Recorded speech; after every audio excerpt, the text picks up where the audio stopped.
Noite. No oeste o sol se põe baixinho, a véspera cintilar, aves quietas em cada ninho, e devo o meu procurar. A lua, qual flor que veste o alto pavilhão celeste, com silente deleite se senta e sorri à noite. Adeus, campos verdes e alegres bosques, gozo de rebanhos. No pasto de cordeiros leves vão os pés de claros anjos. Sem ser vistos vertem graças e júbilos sem negaças, em broto e floração e em dormido coração.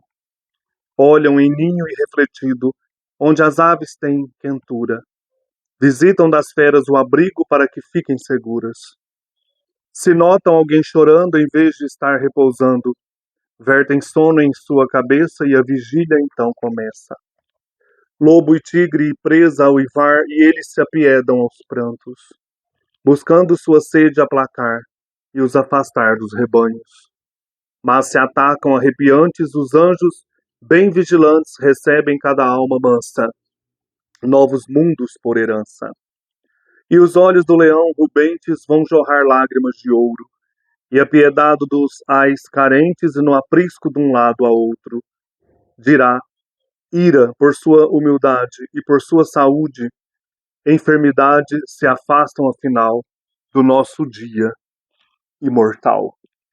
E agora a teu lado, cordeiro, posso dormir, posso deitar e dormir, ou pensar naquele ovelheiro, passer depois de ti e carpir. Porque lavada no rio da vida, eternamente a juba luzida, qual ouro estará brilhando, enquanto eu guardar o rebanho. Este é um poema do autor de hoje, que quero falar para vocês um pouco da vida e obra de William Blake. Isso aqui é uma gravura, uma pintura retratando William Blake. Eu tenho essa biografia aqui, A Verdadeira Vida de William Blake, Jerusalém, do Tobias Charlton.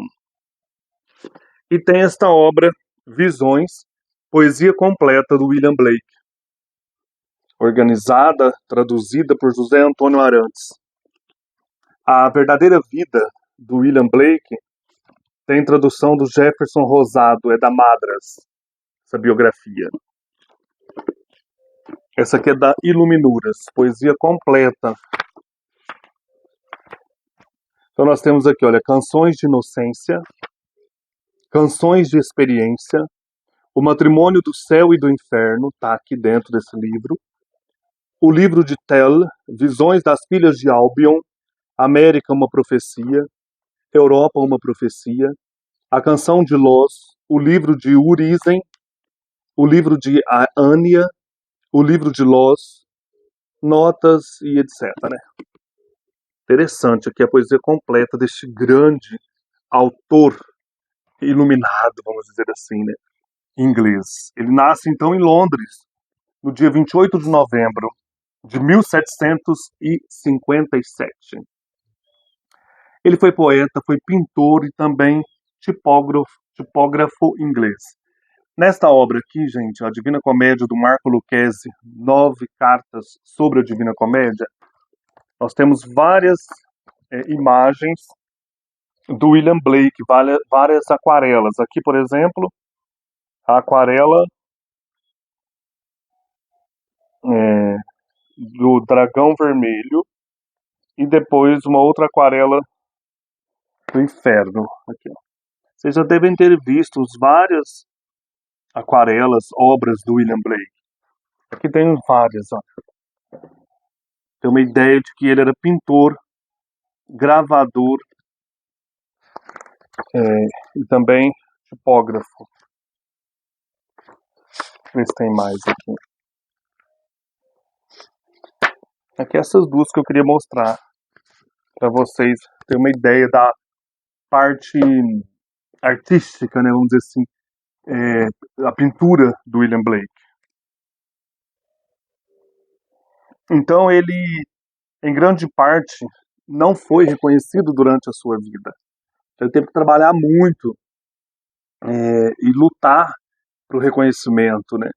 Agora, atualmente, ele é considerado uma figura seminal na poesia inglesa e nas artes visuais da era romântica.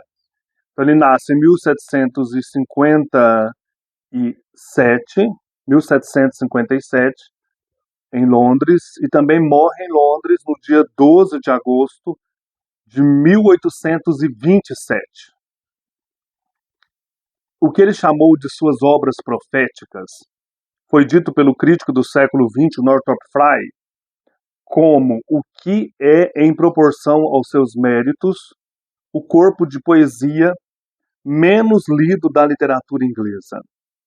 Então, assim, o pessoal conhece a obra, mas não lê. E aqui o Northrop Frye critica isso, né? Essa questão de, eu conheço a obra do William Blake, mas não lê. A sua arte visual levou o crítico do século XXI, Johannes Jones, a proclamá-lo, de longe, o maior artista que a Grã-Bretanha já produziu. Então, depois tem algo interessante, que em 2002, o William Blake foi colocado no 38º lugar na votação da BBC dos 100 maiores britânicos de todos os tempos. Então, é um grande artista, é um grande poeta, né? Visionário, que foi sendo conhecido aos poucos. Enquanto ele viveu em Londres toda a sua vida, exceto por 3 anos passados em uma vila chamada Felpham, no West Sussex, ele produziu uma coleção diversificada e simbolicamente rica de obras. A gente vê isso pelo título que eu mostrei para vocês das obras, que abraçavam a imaginação como o corpo de Deus. Nós vamos ler com a Tatiana Feltrin este ano, que vem, 2025, esse livro aqui do Northrop Frye, A Imaginação Educada. E é interessante, o Northrop Frye tem um carinho muito grande pelo William Blake, e inclusive a capa aqui é do William Blake.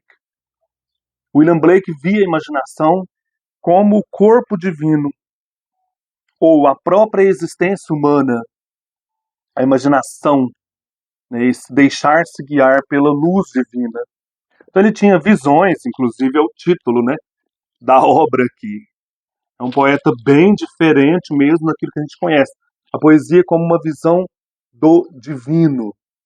Blake viveu um período significativo da história, marcado pelo iluminismo e pela Revolução Industrial na Inglaterra. Esse período aí, né, da primeira metade do século XIX, e ele nasce já na metade do século XVIII, né? E a literatura estava no auge do que a gente pode chamar de clássico augustano, uma espécie de paraíso conformado às convenções sociais. Mas não para Blake, que ele era romântico e ele enxergava o que muitos se negavam a ver. Ele enxergava a pobreza da realidade industrial, aquilo que a Revolução trazia, né? Muitas pessoas morrendo, a desigualdade social, a injustiça social, a negatividade do poder da Igreja Anglicana e do Estado. Então, o William Blake é também um crítico ao período da Revolução Industrial, né? Período aí marcado por grandes contrastes sociais. Ele nasceu, então, como falei, em Londres, em 1757, numa família de classe média. Seu pai era um fabricante de roupas, enquanto que a mãe de William Blake cuidava da educação dos filhos, do próprio Blake, né, principalmente, e dos outros irmãos. Então havia essa educação no lar, né, dentro aí de casa. E a Bíblia teve um papel fundamental na educação dessas crianças, né? E teve uma influência muito forte em William Blake. Tanto que ele vai voltar várias vezes para temas bíblicos em sua poesia. E a Bíblia torna-se para William Blake uma das grandes fontes de inspiração. Desde muito cedo ele dizia então ter visões, e a primeira delas ocorreu quando ele tinha cerca de 9 anos, ao declarar ter visto os anjos pendurando lantejoulas nos galhos de uma árvore. Então essa questão aí das visões foi muito forte na vida dele. Mais tarde, num dia em que ele observava preparadores de feno trabalhando, ele teve a visão de figuras angelicais caminhando entre eles. Então, essa questão das visões dos anjos, né, aparece muito forte na obra e na vida do William Blake. Com pouco mais de 10 anos de idade, ele começou a estampar cópias de desenhos das antiguidades clássicas. Então, assim, ele gostava muito de desenhar aqueles monumentos antigos, cópias das figuras gregas, né? Que essas gravuras eram compradas pelo pai e o filho gostava de reproduzir. E ele também começa a escrever e ilustrar suas próprias poesias. Eu já tive um livro do Matrimônio entre o Céu e o Inferno, ilustrado. Não sei aonde eu enfiei esse livro. Dentro desses desenhos, então, o Blake encontrou a sua primeira exposição às formas clássicas através do trabalho de Michelangelo Buonarroti, Rafael, Martin van Heemskerk e Albrecht Dürer. São influências aos desenhos de William Blake. Ele gostava de contemplar esses desenhos desses grandes artistas. O número de impressões e livros encadernados que os pais conseguiram para o filho sugere que os Blake desfrutaram, pelo menos por um tempo, de uma riqueza considerável. Então o menino tinha acesso a vários gravuras, livros importantes que falavam da antiguidade clássica. Pelos números de livros, né, que hoje os biógrafos observam que eles tinham, né? Quando William tinha 10 anos, seus pais sabiam o suficiente do seu temperamento obstinado e não foi enviado para a escola, mas se matriculou em aulas de desenho na escola de Parsons em Strand, em Londres. Então os pais já colocaram ele direto, porque na escola de desenho, porque ele foi educado em casa, né? Ele leu avidamente sobre assuntos de sua própria escolha. Ele tinha uma autonomia que os pais davam a ele, né? Durante esse período ele fez explorações em sua poesia e seus primeiros trabalhos mostram o conhecimento que ele tinha de Ben Jonson, de Edmund Spenser, dos Salmos.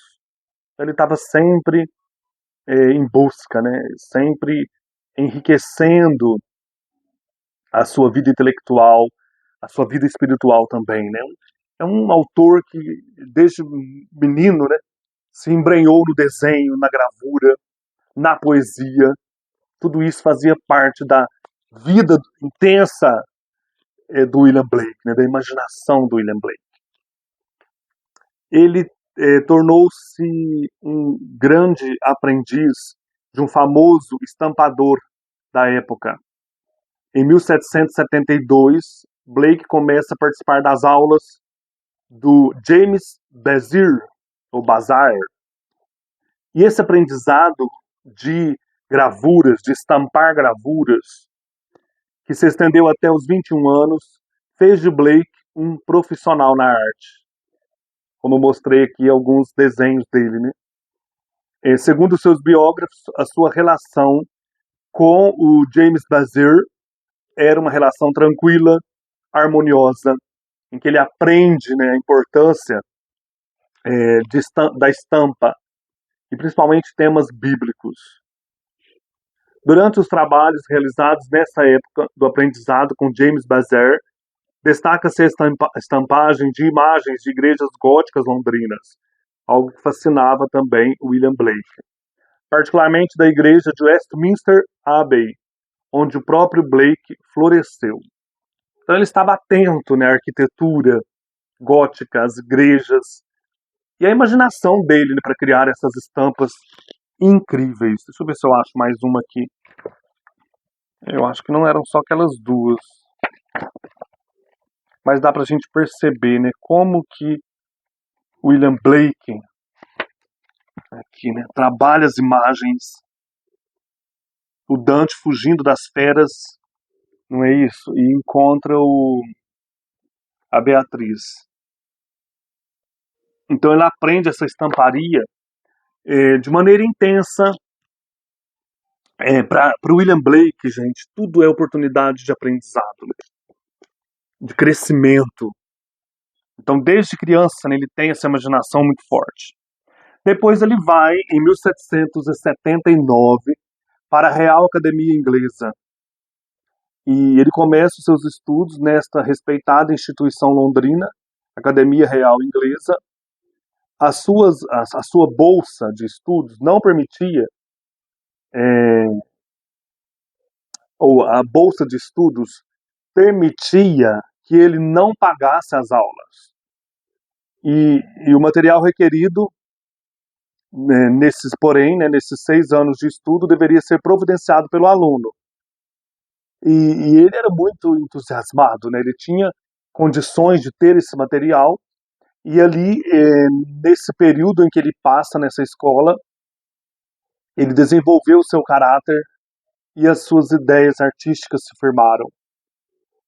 E muitas ideias do Blake iam de encontro às ideias dos professores, dos alunos, e ele aproveita esses 6 anos na Real Academia Inglesa para aprofundar mesmo na arte.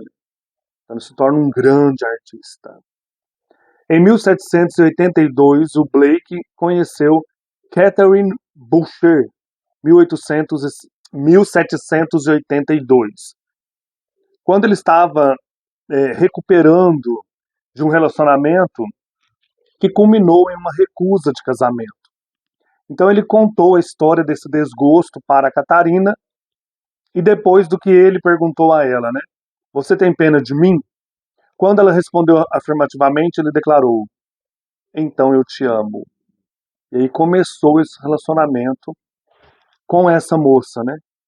Blake se casou com ela, que era 5 anos mais jovem, no dia 18 de agosto de 1782, no mesmo ano em que eles se conheceram, 1782, na igreja de Santa Maria, em Battersea. Analfabeta, Catherine assinou seu contrato de casamento com o X. A certidão de casamento original pode ser vista na igreja, onde um vitral comemorativo foi instalado. Interessante, né? Então, essa paixão, né, essa humildade também do William Blake. Blake ensinou a sua mulher a ler e escrever, além das tarefas de tipografia, né? Casar com um grande artista desse. Catherine retribuiu ajudando Blake devotamente em seus trabalhos durante toda a vida, né? E os trabalhos de Blake, né, gente? Assim, eu mostrei aqui algumas das suas obras, né? Falei o nome no caso, né?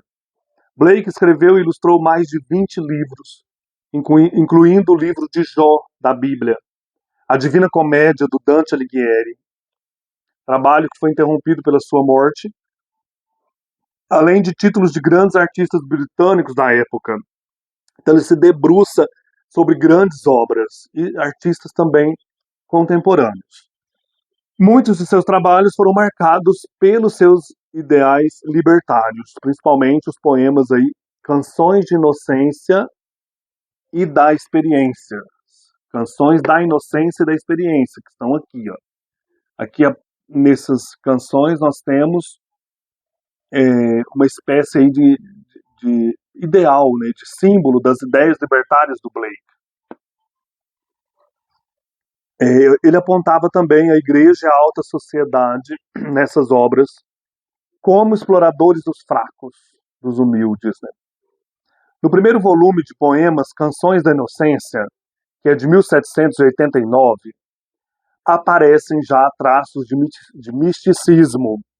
E 5 anos depois, Blake retoma o tema em Canções de Experiência, estabelecendo uma relação dialética com o volume anterior. É interessante se puder ler os dois, né? Canções da Inocência, 1789, e depois, 5 anos, Canções da Experiência. Ele acentua a malignidade da sociedade, a sociedade que destrói, que corrompe os fracos. Inicialmente, esses 2 livros foram publicados separadamente. Depois foram impressos juntos, né? revelando, no caso, os dois estados opostos da alma humana. Canções da Inocência, a alma pura, a alma ainda no início, né, da graça, e depois Canções da Experiência, a alma já enfrentando a sociedade, né, o sistema, a alma já sofrendo muito, né, com as desigualdades sociais. William Blake ele expressa sua recusa ao autoritarismo, principalmente na obra Não há religião natural e todas as religiões são uma só, textos que ele publica em 1788. Em 1790, ele publica sua obra mais conhecida, que é O Matrimônio do Céu e do Inferno. Tá junto aqui também nessas obras completas que eu mostrei. Mas existem versões desta obra ilustrada, como eu já disse, pelo próprio Blake, né? Aqui ele, no Matrimônio entre o Céu e o Inferno, ele formula uma posição religiosa e política revolucionária na época. A negação da realidade da matéria, da punição eterna e da autoridade. Então ele vai negar isso nesta obra. Tem um trecho aqui, olha. Ver o mundo em grão de areia e o céu em uma flor silvestre. Sustentar o infinito na palma da mão e a eternidade em uma hora. É o poema Augúrios de Inocência. Apesar, então, do seu talento, né, da sua arte, o trabalho de gravador não era muito concorrido em sua época e os livros de Blake eram considerados estranhos pela maioria dos autores, das pessoas que conviveram ali naquele período, né? Devido a isso, ele não alcançou uma fama muito grande quando vivo, uma fama significativa. Ele viveu muito próximo à pobreza, o Blake. Então essa questão aí da obra não ser aceita, né? Tem um detalhe aqui interessante ainda do dia da sua morte. Blake, no dia que ele morreu, ele trabalhava exaustivamente na Divina Comédia do Dante Alighieri, né? Ilustrando a Divina Comédia.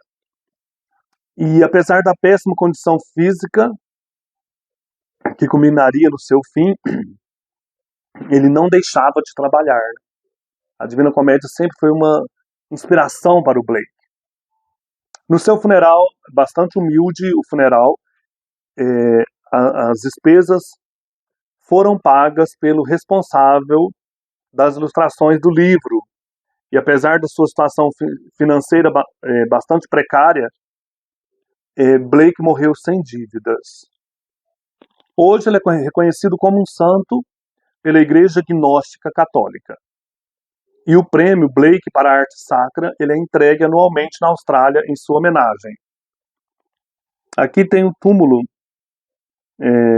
de William Blake e da sua esposa Catherine Sophia. Vou mostrar para vocês. Eles estão enterrados juntos, né? Então, gente, assim, é um autor que eu fui conhecendo aos poucos, assim, nas minhas leituras sobre poetas ingleses. Aqui nesse livro, Visões, nós temos 11 livros que Blake publica de 1789 a 1795, com os quais procura evidenciar a coerência do essencial da obra e afastar a distorcida percepção de insanidade do autor, que ele é muitas vezes tido como um louco, né? Os poemas testemunham a formação e o amadurecimento de sua visão de mundo, num fértil período de quase 7 anos, quando na casa dos 30. Aqui o leitor encontra dos poemas líricos, das canções de inocência e experiência, até o que se convencionou chamar de profecias menores. Depois eu quero ler um poema aqui do Canções entre o matrimônio entre o céu e o inferno. E a biografia, né? Que eu estou lendo aos poucos, eu preciso retomá-la. Aqui, olha, nessa biografia, o Tobias Charlton, ele evoca um retrato excelente da Londres da época de Blake. Ele morre, como eu falei, em 1827, né? E particularmente as rivalidades da comunidade cultural na qual o poeta e artista foi muitas vezes incompreendidos. O Blake não foi compreendido, aceito na sua época como artista. A mensagem de Blake para os leitores de hoje provou ser tão desafiadora quanto era para os seus contemporâneos. É uma mensagem diferente, né? Uma leitura diferente. Ele percebia muito à frente do seu tempo que a filosofia do materialismo iria dominar o mundo. Uma cultura da qual agora queremos ansiosamente nos libertar. E ele já fez a experiência já na sua época, né, de libertar dessas imposições materialistas. Eu vou pegar um poema aqui do Matrimônio do Céu e do Inferno.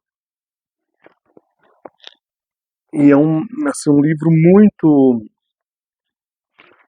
diferente aqui. Essa edição aqui é bilíngue. É um livro escrito de 1790 a 1793. Provérbios do Inferno. São vários, aqui eu vou ler só alguns para terminar. No tempo de semeadura, aprende. Na colheita, ensina. No inverno, desfruta. Conduz teu carro e teu arado sobre a ossada dos mortos. O caminho do excesso leva ao palácio da sabedoria. A prudência é uma rica, feia e velha donzela, cortejada pela impotência. Aquele que deseja e não age engendra a pestilência. O verme perdoa o arado que o corta. Imerge no rio aquele que a água ama. Então é isso, gente. O William Blake desafia os leitores até hoje e é um grande artista, um grande poeta inglês. Um abraço e até mais.